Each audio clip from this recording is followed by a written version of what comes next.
among you, he says in verse 7, just as a nursing mother cherishes her own children.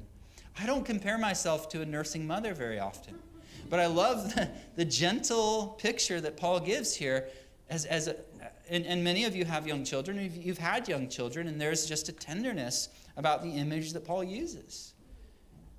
So affectionately longing for you, we were well pleased to impart to you not only the gospel, but also our own lives, because you had become dear to us.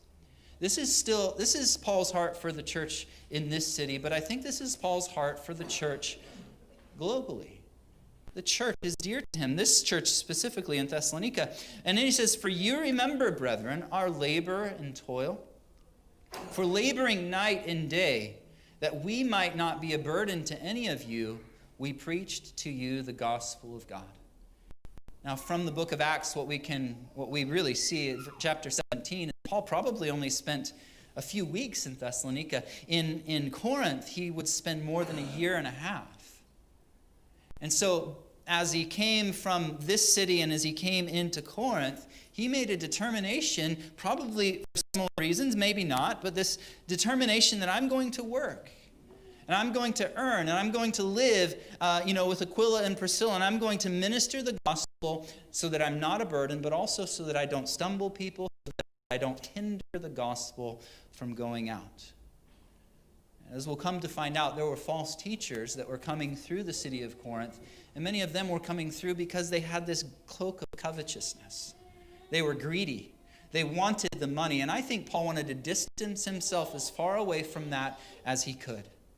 Working with his hands meant that Paul could distance himself from those who were motivated by greed.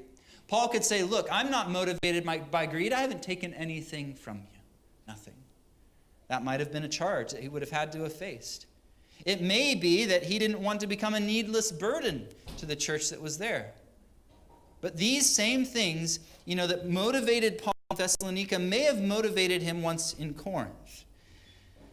But choosing not to receive support in Corinth enabled Paul to preach the gospel free of charge. And it kept him from the accusation of doing it for the wrong reasons.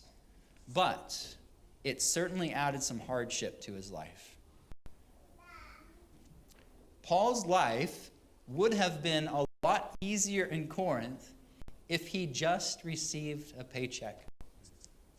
You not realize that? In Paul's estimation, his choice was to prevent any hindrance from the Corinthians for the gospel. And what you might say is that Paul chose hardship over hindrance. For him, he thought, I will take the burden upon myself of carrying this load so that I am not a hindrance to the gospel of Christ going out and ministering to these people that are here. I will take the hardship upon my own shoulders of working this job during the day. He made tents. So we even use this today, missionaries. If you have a trade, if you have something that you do to support yourself financially, not receiving funding from the ministry itself, we say you have a tent making skill.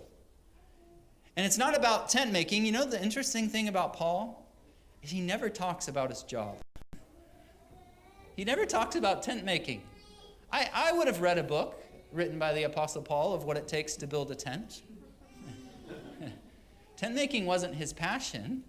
Tent making wasn't his pursuit. Tent making was just something that he did in order to promote the gospel of Christ and to keep what he was really passionate about from being a hindrance